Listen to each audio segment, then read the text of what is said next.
नमस्कार साथियों, स्वागत है आप सभी का सौदा घर के आज के इस नई वीडियो में। साथियों, आज काफ़ी इम्पोर्टेंट टॉपिक पे आप लोगों से बात करने वाले हैं। आप लोगों को ये बताएँगे आखिर एनवायरनमेंट क्लीयरेंस जो कि पीसीएमसी उसके आस-पास इवन पूरे महाराष्ट्र में कई क्षेत्रों में अटके हुए हैं नए प्रोजेक्ट्स को या फिर ऐसे प्रोजेक्ट्स जहाँ पे अमेंडमेंट की ज़रूरत थी, वहाँ पे नए एनवायरनमेंट क्लीयरेंस नहीं मिल पा रहे थे, ना ही कोई अमेंडमेंट हो पा रहा था। उसके पीछे की पूरी कहानी क्या था, भोपाल एनजीटी का ऑर्डर किस तरीके से मामला सुप्रीम कोर्ट में भी गया, उस पे एमओएफ का क्या मामला था, ये सारी चीज़ें हमने डिटेल में कवर हो की हुई हैं। अगर आपने वो वीडियो नहीं देखा है, उसे आई बटन पे लगा देते हैं और डिस्क्रिप्शन में भी आपको उस वीडियो का लिंक मिल जाएगा। वो आपको एक बार ज़रूर देख लेना है। सबसे पहले इस वीडियो में आपको एक अच्छी खबर है, वो समझ लेना है। वो क्या है आपको पहले बता देते हैं। इस मैटर को समझने से पहले 2-3 चीज़ों को समझना बहुत इंपॉर्टेंट हो जाता है। जैसे कि सेपी स्कोर, सिया क्या है, एमओएफ क्या है और मैटर क्या है। देखिए हुआ क्या है कि 2018 के पहले जो एक बार असेसमेंट हुआ था यानी पोल्यूशन कंट्रोल बोर्ड के द्वारा जो सीपीसीबी और एमपीसीबी देखती है। एमपीसीबी यानी कि महाराष्ट्र पोल्यूशन कंट्रोल बोर्ड और सीपीसीबी यानी सेंट्रल पोल्यूशन कंट्रोल बोर्ड। तो यहाँ पे क्या होता है कि जो भी इंडस्ट्रियल एरिया है वहाँ पे देखा जाता है आखिर वहाँ का सेपी स्कोर। सेपी क्या होता है यानी कॉम्प्रिहेंसिव एनवायरनमेंट पोल्यूशन इंडेक्सिंग होती है और वो सारे इंडस्ट्रियल एरियाज का इंडेक्सिंग होता है और उसके हिसाब से देखा जाता है कि ये सीवियरली पोल्यूटेड जोन में आ रहा है, क्रिटिकली पोल्यूटेड जोन में आ रहा है या फिर अदर पोल्यूटेड जोन में आ रहा है। उसके आधार पे ये डिसाइड होता है कि ये पोल्यूटेड जोन है या किस तरीके का पोल्यूटेड जोन है।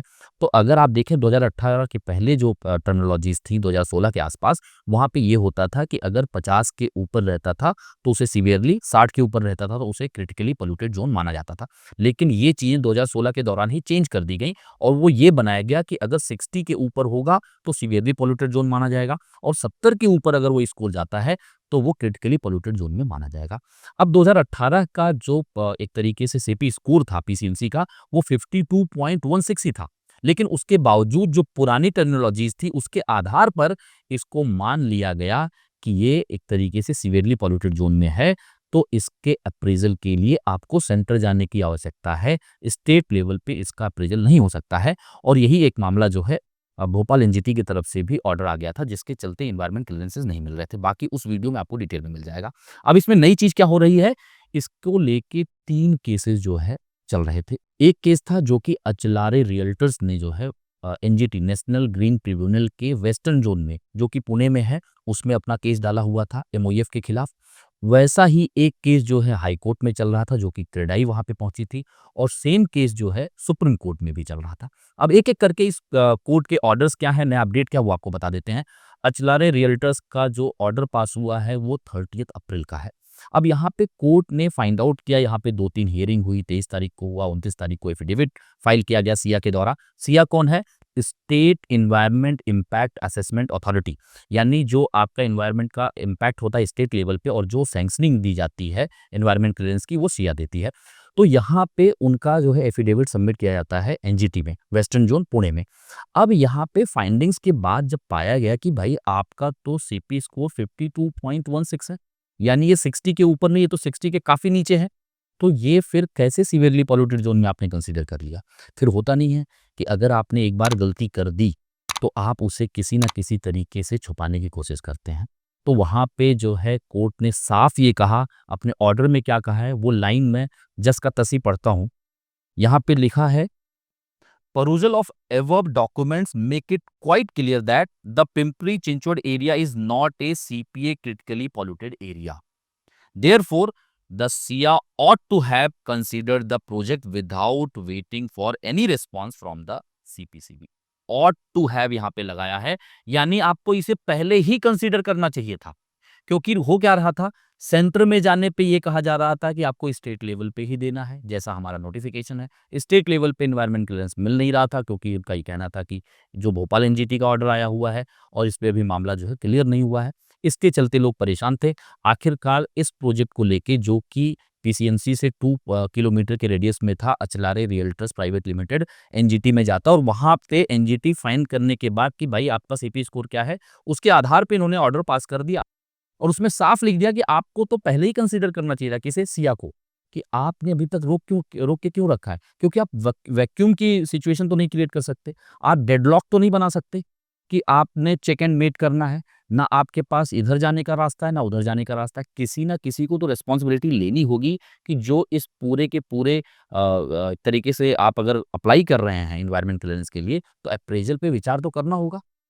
तो इसके चलते ये सब चीज़ें चल रही थी, यानी अब इनको इस प्रोजेक्ट को जो है सैंक्शनिंग मिल जाएगी, सिया को देना ही पड़ेगा क्योंकि काफ़ी बोल्ड स्टेटमेंट यहाँ पे एनजीटी वेस्टर्न ज़ोन ने दे दिया है। अब काफ़ी डेवलपर्स के अंदर ये भी कन्फ्यूजन है, कई बायर्स के अंदर भी ये कन्फ्यूजन है, तो क्या ये बाकी लोगों पे अप्लाई होता है? देखिए, जब एक बार ये एस्टेब्लिश हो गया, कोर्ट के अंदर एस्टेब्लिश हो गया कि वो सेपी स्कोर आपका सीवियरली पॉल्यूटेड ज़ोन से नीचे है, यानी कि वो अदर पॉल्यूटेड ज़ोन में आ रहा है, तो फिर अगर कोई लोकेशन सीवियरली पॉल्यूटेड या क्रिटिकली पॉल्यूटेड है ही नहीं, तो वहाँ पे आप एनवायरनमेंट क्लीयरेंस क्यों नहीं देंगे? सेंटर जाने की भी ज़रूरत नहीं है, इसे तो सिया को ही देना पड़ेगा, यानी स्टेट लेवल पे ही देना पड़ेगा आपको, जैसा कि सेंट्रल का नोटिफ़िकेशन भी है। तो ये तो इस मसले पे है, यानी अब यहाँ कन्फ्यूजन नहीं होना चाहिए, ये एक चीज़ एस्टेब्लिश हो जाती है कि सिया को अब अप्रूवल देना होगा। जितने भी पेंडिंग हैं या फिर जो नए प्रपोज़ल्स जाएँगे, उस पे भी सैंक्शनिंग देनी होगी। अब दूसरे मामले पे चलते हैं, जो हाई कोर्ट में चल रहा है। हाई कोर्ट में सारी सुनवाई हो चुकी है, अभी तक ऑर्डर अपलोड नहीं हुआ है, इसके चलते हम बहुत डिटेल में उस पे नहीं बता पा रहे हैं। लेकिन जो हमें पता चला है, जो सुनवाई के दौरान बातें हुई हैं, वहाँ पे ये बात साफ कहा है हाई कोर्ट ने कि 2 महीने के अंदर जितने भी पेंडिंग जो है प्रपोज़ल्स हैं, उस पे क्लीयरेंस देना होगा सिया को। स्टेट लेवल पे एनवायरनमेंट क्लीयरेंस देना होगा। ये हाई कोर्ट ने साफ कह दिया है। अब यही मसला सुप्रीम कोर्ट में भी था। अब सुप्रीम कोर्ट में भी ये बात साफ हो गई है कि अब सब लोग अपने-अपने तरीके से जो भी आपका रिप्लाई है वो सबमिट करिए। Within a week Supreme Court इस पे सुनवाई करके फैसला दे देगा। वो भी राइट डायरेक्शन में दिख रहा है क्योंकि यहाँ ना सेंटर देने के लिए तैयार था, ना स्टेट लेवल पे कोई क्लीयरेंस देने के लिए तैयार था। कुत्ता-बिल्ली का जो खेल होता है वैसा चालू था कि डेवलपर एक बार वहाँ जा रहा है, एक बार स्टेट में जा रहा है, उनको खुद नहीं पता। कई डेवलपर को तो पता ही नहीं कि हमें लेना कहाँ से है। क्योंकि सेंटर मना कर रहा है, स्टेट यहाँ पे मना कर रहा है। तो ये सिचुएशन थी जिसके चलते तमाम प्रोजेक्ट अटके हुए थे और जो सबसे बड़ा इसमें प्रॉब्लम था वो बायर्स के लिए था।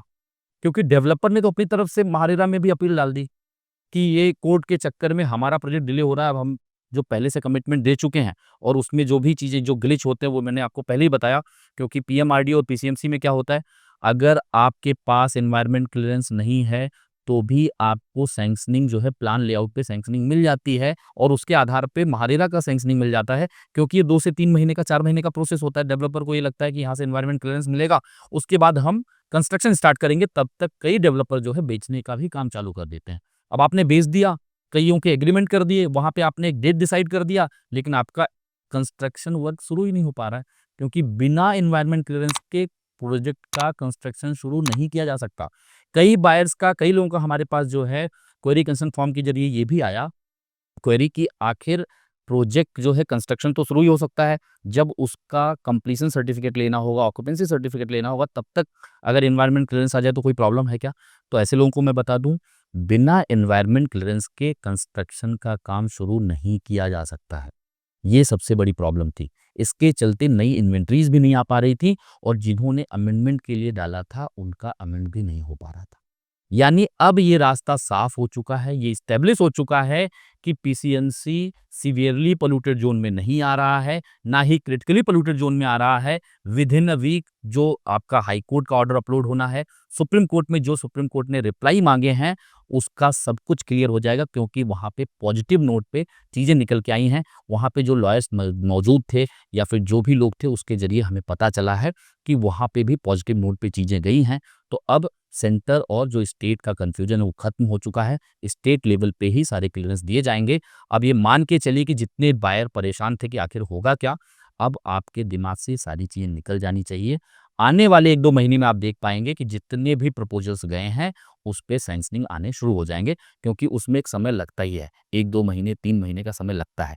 तो वो जो स्टैंडर्ड टाइमलाइन है वो लगेगा, लेकिन अब सैंक्शनिंग मिलना स्टार्ट हो जाएगा, ये पॉजिटिव खबर है।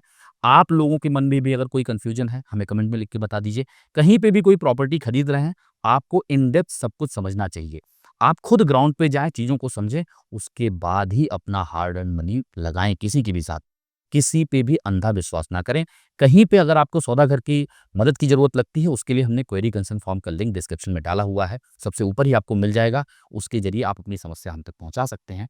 कोशिश रहेगी आपकी समस्या का समाधान जल्द से जल्द दिया जाए। सौदागर से जुड़े रहें। अगर अभी तक आपने सब्सक्राइब नहीं किया है, सब्सक्राइब करके चैनल को बेल आइकन प्रेस कर लें, जिससे आपको तमाम इन्फॉर्मेटिव वीडियोज़ लगातार मिलते रहें।